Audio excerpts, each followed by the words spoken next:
Benedict 16 പാപ്പയുടെ പ്രസിദ്ധമായൊരു പുസ്തകം നിങ്ങൾ ശ്രദ്ധിച്ചിട്ടുണ്ടാവും. Jesus of Nazareth. ഏതാനും ഓളിയങ്ങളായിട്ട് 3-4 ഓളിയങ്ങളായിട്ടുള്ള പുസ്തകമാണത്. ചെറിയ പുസ്തകങ്ങളുടെ പരമ്പരയാണ്. ഈശോയുടെ ജീവിതത്തെക്കുറിച്ച് അദ്ദേഹം ഇങ്ങനെ തൻ്റെ ആത്മീയ കാഴ്ചപ്പാടിൽ പങ്കുവെക്കുന്ന ഒരു പുസ്തക പരമ്പരയാണ്. അതിനകത്ത് അദ്ദേഹം അതിൻ്റെ ആമുഖ ഭാഗത്ത് ഒരു ചോദ്യം ആൾക്കാരുടെ ഉള്ളിലിങ്ങനെ ഉയർന്നു വരുന്നത് നിരീക്ഷിച്ചിട്ട് ചോദിച്ച് ഉത്തരം കൊടുക്കുന്നുണ്ട്. ആ ചോദ്യം ഇങ്ങനെയാണ്: സഭയ്ക്ക് പുറത്തുള്ള ആൾക്കാർ കത്തോലിക്ക വിശ്വാസത്തിലേക്ക് നോക്കുമ്പോൾ കാണുന്ന ഏറ്റവും പ്രധാനപ്പെട്ട ഒരു സംഭവം ദൈവം മനുഷ്യനെ അവതരിച്ചു എന്നുള്ളതാണല്ലോ. മനുഷ്യാവതാരം ക്രിസ്മസിൻ്റെ വിഷയം അത് തന്നെയാണല്ലോ. അപ്പം ഒരുപാട് ആൾക്കാർ ചോദിക്കുന്നു, അല്ല ചിന്തിക്കുന്നു ക്രിട്ടിക്കലായിട്ട്. പാപ്പ പറയുകയാണ്, ദൈവം മനുഷ്യനായി അവതരിച്ചുവെന്ന് നിങ്ങൾ ക്രിസ്ത്യാനികൾ അവകാശപ്പെടുന്നു, ചിന്തിക്കുന്നു, വിശ്വസിക്കുന്നു. പക്ഷെ അങ്ങനെ ഒരു മനുഷ്യാവതാരം ദൈവം നടത്തി എങ്കിൽ അതുവഴി പക്ഷേ മനുഷ്യവംശത്തിന്, മനുഷ്യവർഗത്തിന് എന്ത് ഉപകാരമാണ് കിട്ടിയത്? എന്തെങ്കിലും ഉപകാരം ഉണ്ടായോ? എന്നിട്ട് അവർ തുറന്ന് ചോദിക്കുന്നതായിട്ട് പാപ്പ പറയുകയാണ്, നിങ്ങൾ പറയുന്നു പാപത്തെ പരിഹരിക്കാനായിട്ടാണ് ദൈവം മനുഷ്യനെ അവതരിച്ചതെന്ന്. പക്ഷേ ഇന്നും എന്തുമാത്രം പാപമാണ് ലോകത്തിൽ. നിങ്ങൾ പറയുന്നു മനുഷ്യനെ അവതരിച്ച ദൈവം മരണത്തെ കീഴ്പ്പെടുത്തിയെന്ന്. പക്ഷെ ഇന്നും എല്ലാവരും മരിക്കുന്നില്ലേ? വീണ്ടും നിങ്ങൾ പറയുന്നു പിശാചിനെ തകർത്തു മനുഷ്യാവതാരം വഴി ദൈവം. ഇന്ന് എന്തുമാത്രം സാത്താൻ്റെ പ്രവർത്തനങ്ങൾ, സാത്താൻ സേവാ സംഘങ്ങളും സാത്താൻ സഭകൾ പോലും ശക്തമായിട്ട് ഇന്ന് പ്രവർത്തിച്ചു കൊണ്ടേയിരിക്കുന്നു. അവൻ നമ്മുടെ രോഗങ്ങളെല്ലാം ഏറ്റെടുത്തു വന്ന് നിങ്ങൾ തിരുവചനം ഉദ്ധരിച്ചുകൊണ്ട് പറയുന്നുണ്ടല്ലോ. എന്തുമാത്രം പുതിയ പുതിയ രോഗങ്ങളാണ് ഓരോ ദിവസം വന്നുകൊണ്ടിരിക്കുന്നത്. പിന്നെ ഇങ്ങനെയൊക്കെ സിറ്റുവേഷൻ സാഹചര്യമായിരിക്കുമ്പോൾ ഈ മനുഷ്യാവതാരം വഴി എന്ത് ഉപകാരമാണ് മനുഷ്യവർഗത്തിനുണ്ടായത്? ഇങ്ങനെ ചോദ്യം ആൾക്കാരുടെ ഉള്ളിലുള്ളത് ഒപ്പിയെടുത്തിട്ട് പാപ്പ അതിന് ഉത്തരം കൊടുക്കുകയാണ്.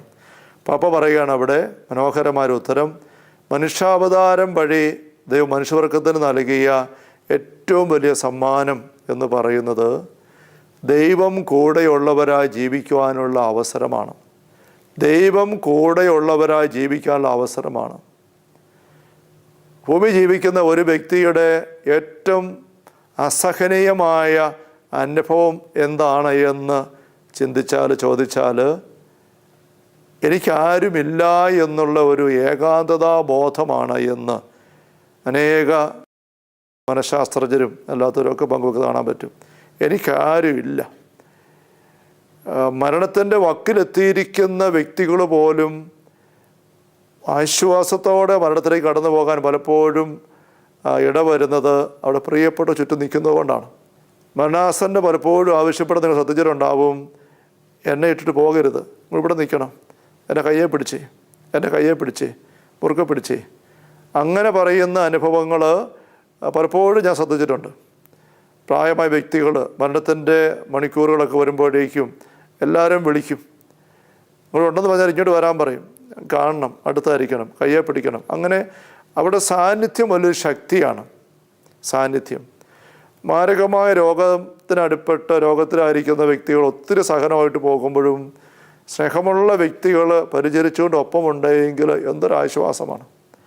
അതേസമയം ചെറിയ രോഗത്തിൻ്റെ അവസ്ഥ, ഞെരുക്കത്തിൻ്റെ അവസ്ഥയാണെങ്കിൽ പോലും ആരും ശ്രദ്ധിക്കാനില്ല, ആരും മനസ്സിലാക്കാനുമില്ല, ആരും സഹായിക്കാനുമില്ല എന്ന് വരുമ്പോൾ ആ രോഗത്തിൻ്റെയും മറ്റ് ഞെരുക്കത്തിൻ്റെയും സഹനങ്ങളെല്ലാം എന്തുമാത്രം വർദ്ധമാനമാവുകയാണ് ചെയ്യുന്നത്.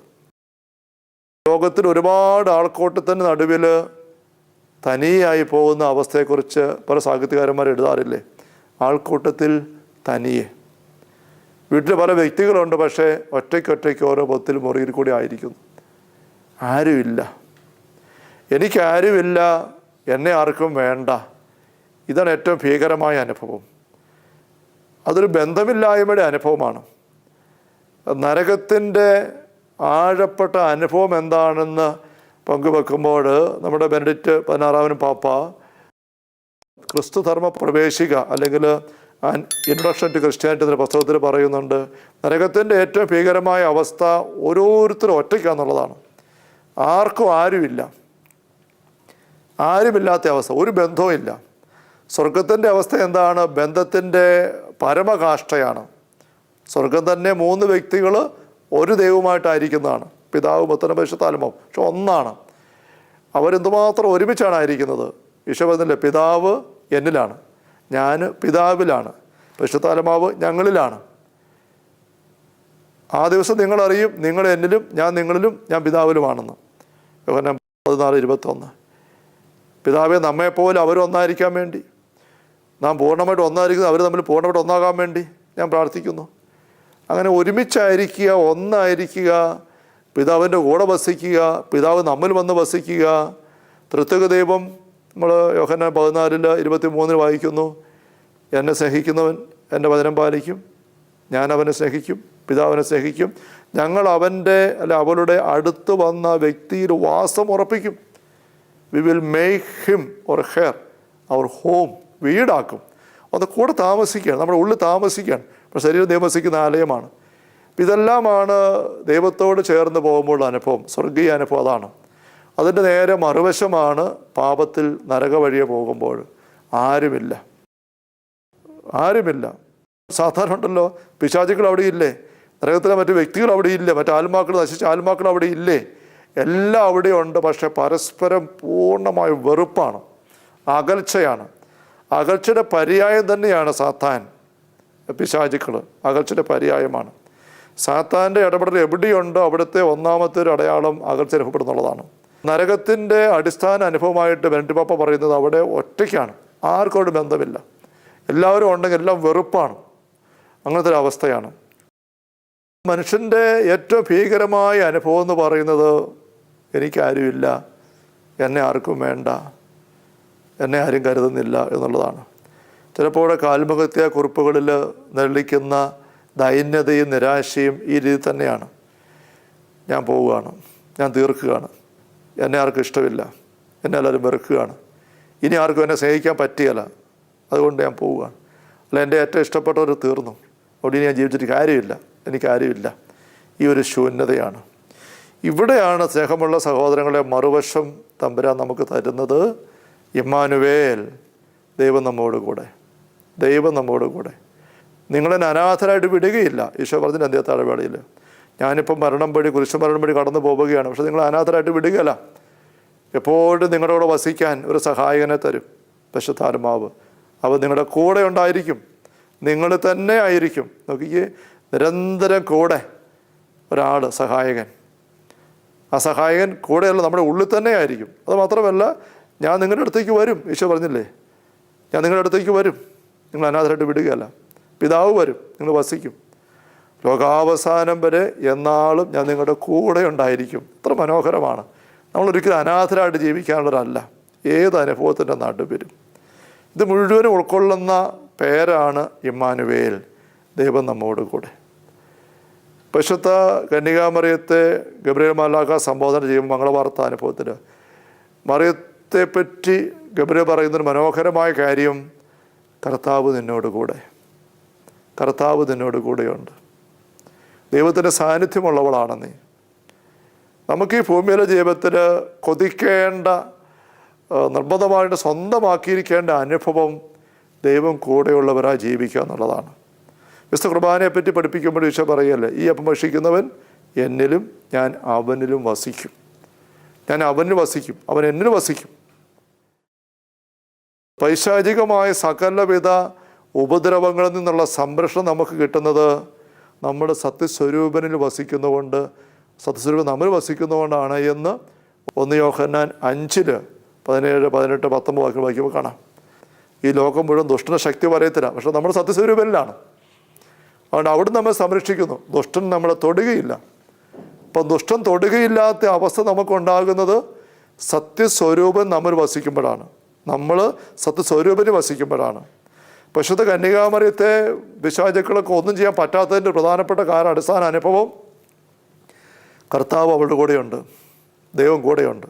നമ്മൾ പറയില്ലേ, കരണ്ടുള്ള കമ്പി പൊട്ടി നിലത്ത് കിടന്നാൽ പോലും ആരും അത് തൊടാൻ പോവുകയില്ല. അത് പിടിച്ച് വലിക്കാനോ ഓടിച്ചുകൊണ്ട് പോകാനോ പിടിച്ചുകൊണ്ട് പോകാൻ നോക്കുകയില്ല.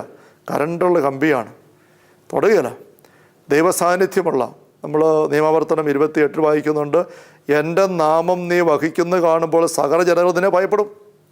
എൻ്റെ നാമം നീ വഹിക്കുന്ന കാണുമ്പോൾ സകല ജനതകളും നിന്നെ ഭയപ്പെടും. അലുമിനിയം കമ്പി നിലത്ത് കിടക്കുന്നത് കണ്ടിട്ട് ആൾക്കാർ പേടിച്ച് മാറുന്നത് അലുമിനിയം കമ്പി ആയതുകൊണ്ടല്ല, അതിൽ വൈദ്യുതി ഉള്ളത് കൊണ്ടാണ്. വൈദ്യുതി ഇല്ലെന്ന് ഉറപ്പായാൽ അലുമിനിയം കമ്പി പോസ്റ്റിൻ്റെ മുകളിൽ നിൽക്കുകയാണെങ്കിൽ പോലും ആൾക്കാർ ത്രായിപ്പിട്ട് കയറി അല്ല തോട്ടിയിട്ട് വലിച്ച് പൊട്ടിച്ച് വീട്ടിൽ കൊണ്ട് അയ കെട്ടാൻ നോക്കിയെന്ന് വരും. പക്ഷേ അതിൽ വൈദ്യുതി ഉണ്ടെങ്കിലോ നിലത്ത് കിടന്നാലും ആരും എടുക്കുകയില്ല. അപ്പോൾ എൻ്റെ നാമം നീ വഹിക്കുന്നത് കാണുമ്പോൾ ദൈവത്തിൻ്റെ ശക്തി, ദൈവത്തിൻ്റെ സാന്നിധ്യം നമ്മുടെ കൂടെ ഉള്ളപ്പോൾ നമ്മുടെ പഴയ ഇതിലേക്ക് നോക്കുമ്പോഴും എത്ര മനോഹരമായിട്ട് ഈ ഒരു കാര്യം നമുക്ക് കാണാൻ പറ്റുന്നത്. നമ്മൾ ആഴത്തിൽ സ്വന്തമാക്കി എടുക്കേണ്ട, ഉറപ്പാക്കി എടുക്കേണ്ട അനുഭവം എന്ന് പറയുന്നത് ദൈവം കൂടെയുള്ള വ്യക്തിയാണ് ഞാനെന്നുള്ളതാണ്. ദൈവം കൂടെയുള്ള വ്യക്തി. പശുത്തി അമ്മയ്ക്ക് ഉദരത്തിൽ അതുവരെ ഉണ്ടായിരുന്ന ഉണ്ണി കരങ്ങളിലേക്ക് കിട്ടി. എപ്പോഴും ഉണ്ണി കയ്യിലുണ്ട്. കണ്ടും കേട്ട് ഒരുമിച്ച് ഉണ്ണിയുടെ കൂടെ ദൈവത്തിൻ്റെ വസിക്കുന്ന അനുഭവമാണ്. നമുക്ക് ആ അനുഭവം തന്നെ വരണം, ഈശോ കൂടെയുള്ള അനുഭവം. യഥാർത്ഥത്തിൽ ആണ്ടവട്ടത്തിൽ ഒരിക്കൽ നമ്മൾ മംഗളവാർത്തയും തിരുപ്പിറവിയും ധനഹ തിരുനാളും ഈശോയുടെ സ്നാനസ്നാനവും പിന്നെ നോയമ്പും പെസഹായും ഓശാന തിരുനാളിന് മുമ്പും ദുഃഖവെള്ളിയും ദുഃഖശനിയും ഉയർപ്പും പന്തക്കുസ്ത എല്ലാം ആഘോഷിക്കുന്നുണ്ട് ആണ്ടുവട്ടത്തിൽ ഒരിക്കൽ. അതൊരു ലിറ്റർജിക്കൽ ആഘോഷത്തിൻ്റെയും സ്വന്തമാക്കലിൻ്റെയും ഭാഗമാണ് രക്ഷാകര സംഭവങ്ങളെ.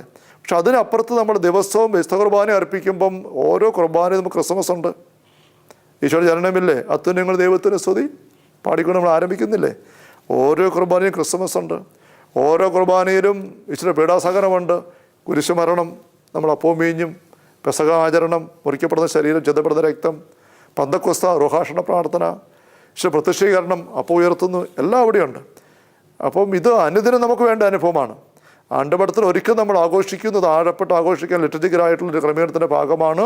പക്ഷെ യഥാർത്ഥ ആത്മീയതയിൽ ക്രൈസ്തവത്തിൽ ആഴപ്പെട്ടു പോകുന്ന വ്യക്തിക്ക് ഓരോ ദിവസവും ക്രിസ്മസ് ഉണ്ട്, ഓരോ ദിവസവും ദുഃഖവെള്ളിയുണ്ട്, ഓരോ ദിവസവും പെസഹായുണ്ട് കുർബാനയിൽ, ഓരോ ദിവസവും പന്തക്കുസ്തയുണ്ട്. അതുകൊണ്ട് മറക്കരുത്. എന്ന് വെച്ചാൽ ദൈവം കൂടെയുള്ള ഇമ്മാനുവേൽ ആയിരിക്കുന്ന അനുഭവം, ഇമ്മാനുവേലിൻ്റെ അനുഭവം നമുക്ക് ഓരോ ദിവസവും വേണ്ടതാണ്.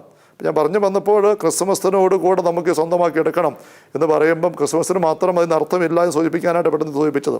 നമ്മൾ പെട്ടെന്ന് ചിന്തിക്കാനായിട്ട് വന്ന് പഴയ നിയമ സംഭവം സംഖ്യയുടെ പുസ്തകം 23, 24 അധ്യായങ്ങളിൽ നമുക്കറിയാവുന്ന സംഭവമാണ്. മനോഹരമായൊരു സംഭവം. ബാലാക്ക് രാജാവ് ബാലാമിനെ വിളിച്ചു കൊണ്ടുവന്ന് ഇസ്രായേൽക്കാരെ ശപിക്കാൻ, ഇസ്രായേലിനെതിരെ ആഭിചാരം ചെയ്യാൻ, ക്ഷുദ്രം പ്രയോഗിക്കാനായിട്ട് ശ്രമിക്കുന്ന ഭാഗമാണ്. നമുക്ക് വളരെ ഹൃദയത്തിന് ആശ്വാസം കരുത്തും പകരുന്ന വചനം അവിടെയുണ്ട്. 23 സംഖ്യയിൽ നമുക്കറിയാം, യാക്കോബിന് ആഭിചാരം ഏൽക്കുകയില്ല, ഇസ്രായേലിനെതിരെ ക്ഷുദ്രവിദ്യ ഫലിക്കുകയില്ല. അങ്ങനത്തെ ഒരു വലിയ സംരക്ഷണം ആ ജനതയ്ക്ക് ഉണ്ടായതിൻ്റെ കാരണം പറയുന്നുണ്ട് 21 വാക്യത്തിൽ. അവരുടെ ദൈവമായ കർത്താവ് അവരുടെ കൂടെയുണ്ട്, അവരുടെ ദൈവമായ കർത്താവ് അവരുടെ കൂടെയുണ്ട്. Emmanuel അനുഭവത്തിലായിരുന്നു Israel. ഇമ്മാനു അനുഭവം, ദൈവം കൂടെയുള്ള അനുഭവമായിരുന്നു. അതുകൊണ്ടാണ് അവർക്കെതിരെ ഒരു തിന്മയും ചെയ്യാൻ ആർക്കും പറ്റുന്നില്ല. ആഭിചാരവും ക്ഷുദ്രവിദ്യ ഒന്നും ഫലിക്കുന്നില്ല. ഇന്ന് അനേകർ വന്ന് പ്രാർത്ഥനാ സഹായം തേടുമ്പോൾ, ചോദിക്കുമ്പോൾ പറയുന്നൊരു ദയനീയ സങ്കടമാണ്, അച്ഛാ എനിക്കെതിരെ ആൾക്കാർ ക്ഷുദ്രം ചെയ്യുന്നു, എൻ്റെ കുടുംബക്കാർ തന്നെ അങ്ങനെ ചെയ്യുന്നു, പിന്നെ അയൽപക്കത്തുള്ളവർ അങ്ങനത്തെ പ്രവൃത്തി ചെയ്യുന്ന ആൾക്കാരാണ്, അവർ പിന്നെയും ചെയ്തുകൊണ്ടിരിക്കുന്നു, ഞങ്ങളുടെ വീടിൻ്റെ ഇങ്ങനെ തകിട് കാണുന്നു, പുറത്തുനിന്ന് ഇങ്ങോട്ട് വലിച്ചെറിയുന്നു, അതുവിധ സാധനങ്ങൾ മുറ്റത്തുനിന്ന് എല്ലാ ദിവസവും പെറുക്കാൻ കിട്ടുന്നു, എന്തെല്ലാം സംഭവങ്ങൾ അനുഭവങ്ങൾ ആൾക്കാർ ഒന്ന് പങ്കുവെക്കുക. എന്നിട്ട് പറയാം, അച്ഛാ അതുകൊണ്ട് ഞങ്ങൾക്ക് ജീവിക്കാൻ പറ്റുന്നില്ല, സ്ഥലം വിറ്റ് പോയാലെന്ന് ഓർക്കുകയാണ്. സ്വന്തക്കാർ തന്നെ ചെയ്യുക അച്ഛാ, ഞങ്ങളവിടെ തകരുകയാണ്. സ്നേഹമുള്ള സഹോദരങ്ങളെ, ഈ ഒരു പരാതിക്ക് ഒരു വിശുദ്ധ ഗ്രന്ഥ അടിസ്ഥാനവും ഇല്ല എന്ന് നമ്മൾ മനസ്സിലാക്കണം. ലൂക്ക 10:19 നമുക്കറിയാം, പാമ്പുകളുടെ തേളുകളുടെ ശത്രുവിൻ്റെ സകല ശക്തികളുടെ മീതെ ചവിട്ടി നടക്കാൻ നിങ്ങൾക്ക് അധികാരം നൽകിയിരിക്കുന്ന ഒന്നും നിങ്ങൾ ഉപദ്രവിക്കുകയില്ല, ഒന്നും ഉപദ്രവിക്കുകയില്ല. എത്ര ക്ഷുദ്രമാകട്ടെ, ആവിചാരമാകട്ടെ, എന്തെല്ലാം തിന്മയുടെ ആക്രമണമാകട്ടെ, പൈശാചിക പ്രവൃത്തികളാകട്ടെ, ഒന്നും ഉപദ്രവിക്കാതെ അവിടെയെല്ലാം മീതെ ചവിട്ടി നടക്കാനുള്ള അധികാരം നിങ്ങൾക്ക് നൽകിയിരിക്കുന്നു പറഞ്ഞ് ഈശോ നമുക്ക് ഉറപ്പ് തന്നിരിക്കുന്നത്. ആ ഒരു അനുഭവം, സംരക്ഷണ അനുഭവം നമുക്ക് സ്വന്തമാകുന്നത്, അത് അനുഭവമാകുന്നത് ദൈവം കൂടെയുള്ളവരായിട്ട് നമ്മൾ ജീവിക്കുമ്പോഴാണ്. ഇമ്മാനുവേൽ, ദൈവം കൂടെയുള്ള വ്യക്തികൾ കാരണങ്ങളുടെ കമ്പിയാകുമ്പോൾ. ഇത് വളരെ മർമ്മപ്രധാനമായ കാര്യമായിട്ട് ഈശോയുടെ ജനന അറിയിപ്പിൽ യോസേപ്പിനോട് മാലാഖ പറയുകയാണ്. ഇത് നമ്മൾ സ്വന്തമാക്കണം, ഈശോയുടെ സാന്നിധ്യം. അപ്പോൾ ദൈവം കൂടെയുള്ള ജനതയായതുകൊണ്ട് അവരെ ശപിക്കാൻ പറ്റുന്നില്ല, അവർക്ക് ക്ഷുദ്രം ചെയ്യാനായിട്ട് പറ്റുന്നില്ല എന്ന് പറഞ്ഞുകൊണ്ട് ബാലാം പ്രവചിക്കുമ്പോഴാണ് ബാക്കി 24 അധ്യായത്തിൽ 17 വാക്യത്തിൽ മനോഹരമായ പ്രവചനം ഈശോയുടെ തിരുപ്പിറവിയെക്കുറിച്ച്, ഈശോയുടെ ദൗത്യത്തെക്കുറിച്ച് അവിടെ ബാലാം പറയുന്നുണ്ട്. ഞാൻ അവനെ കാണുന്നു എന്നാൽ ഇപ്പോഴല്ല, ഞാൻ അവനെ ദർശിക്കുന്നു എന്നാൽ അടുത്തല്ല, യാക്കോബിൽ നിന്ന് നക്ഷത്രം ഉദിക്കും, ഇസ്രായേലിൽ നിന്നൊരു ചെങ്കോൽ ഉയരും, അത് മൊവാബിൻ്റെ നെറ്റിത്തരം തകർക്കും, ഷേത്തിൻ്റെ പുത്രന്മാരെ സംഹരിക്കുകയും ചെയ്യും. ഇവിടെ മൊവാബും ഷേത്തിൻ്റെ പുത്രന്മാരും തിന്മയുടെ പര്യായങ്ങളാണ്. മൊവാബിൻ്റെ നെറ്റിത്തരം തകർക്കും ഈ നക്ഷത്രം, ഈ ചെങ്കോല്. മറിയത്തിൻ്റെ പക്കൽ ഗബ്രിയേൽ പറയല്ലേ, യാക്കോബിൻ്റെ ഭവനത്തിൻ്റെ മേൽ എന്നാലും ഭരണം നടത്തും. അധികാരം അവൻ്റേതാണ്, ചെങ്കോൽ അവൻ്റേതാണ്. ഈശോയുടെ ദൗത്യമാണ് ഭരിക്കുക എന്നുള്ളത്. ഭരിക്കുക എന്ന് പറഞ്ഞാൽ ലോകത്തിൻ്റെ ഇതല്ല, നമുക്കറിയാം, ദൈവാത്മാവിൻ്റെ ഭരണമാണ്. ദൈവം ഭരിക്കുന്ന അവസ്ഥ ഒരു വ്യക്തിയുടെ ജീവിതത്തിൽ ഉണ്ടാകുമ്പം ദൈവം കൂടെയുള്ള അനുഭവം ഉണ്ടാകുന്നത്. നമ്മൾ വീണ്ടും പഴയ നിയമത്തിൽ മോശ ഇസ്രായേൽ കൊണ്ട് വരുന്ന വചനഭാഗങ്ങൾ വായിക്കുമ്പം പുറപ്പാട് 33 മോശ തമ്പുരാൻ്റെ പക്കൽ ഒത്തിരി വിഷമത്തോടെ പറയുന്ന, കെഞ്ചി യാചിക്കുന്ന ഒരു വിഷയമുണ്ട്.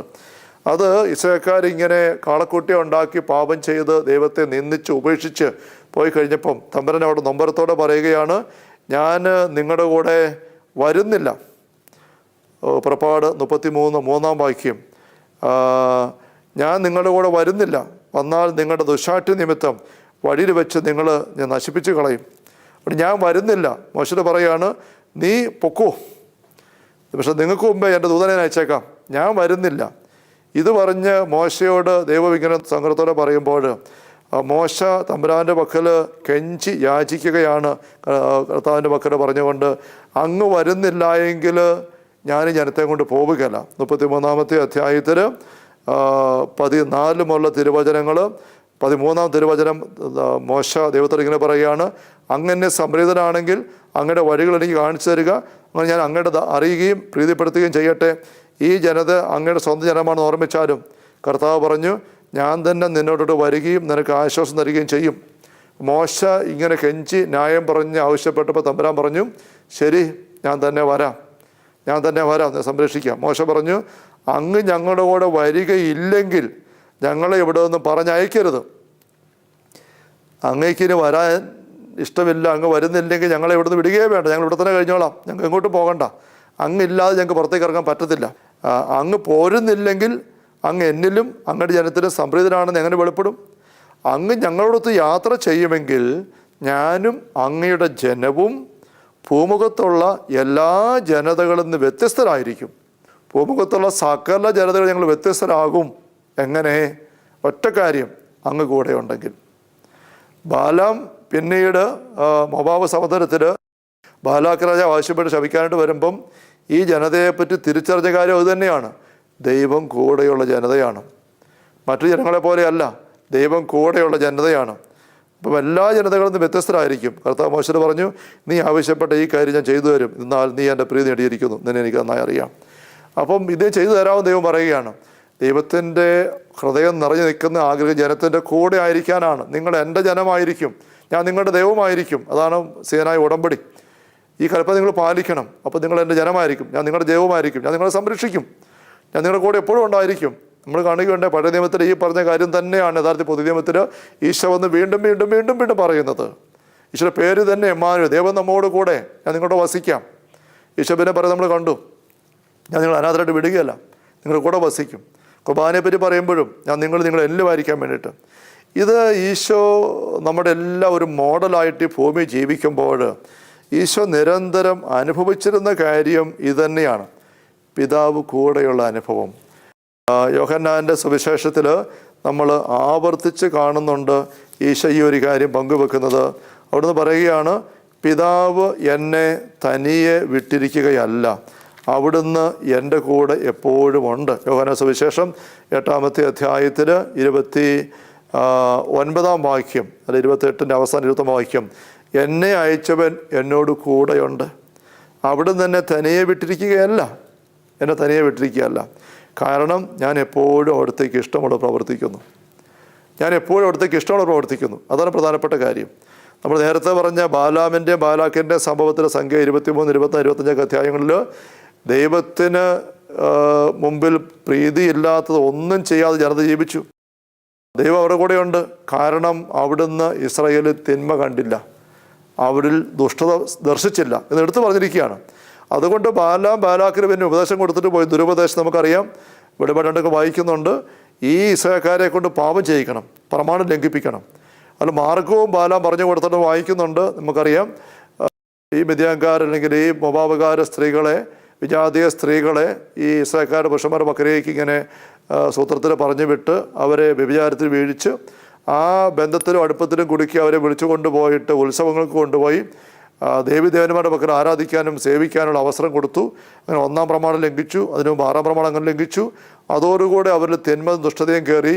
അതോടെ ദൈവം അവരെ വിട്ടുമാറി, ദൈവം സാന്നിധ്യം ഇല്ലാത്ത ജനതയായിട്ട് മാറി. ആ അവസരത്തിൽ അവർ യുദ്ധങ്ങളിൽ പരാജയപ്പെടുകയാണ്, തകരുകയാണ് ആ ജനത. അപ്പോൾ ദൈവം കൂടെയുള്ള അവസ്ഥ നഷ്ടപ്പെട്ടു പോകാൻ പാപം വഴി ഇടവരുത്തി ബാലാഖ്. അങ്ങനെ അവരത് കുറേ വിജയിച്ചപ്പോഴാണ് അവർക്ക് വലിയ തകർച്ച ഉണ്ടായത് നമ്മൾ തിരിച്ചറിയുന്നുണ്ട്. ഇപ്പോൾ ഈശോ പറയുകയാണ്, അവിടുന്ന് പിതാവ് എന്നെ തനിയെ വിട്ടിരിക്കുകയല്ല, അവിടുന്ന് എപ്പോഴും എൻ്റെ കൂടെയുണ്ട്. കാരണം ഞാൻ എപ്പോഴും അവിടത്തേക്ക് ഇഷ്ടമുള്ളത് പ്രവർത്തിക്കുന്നു.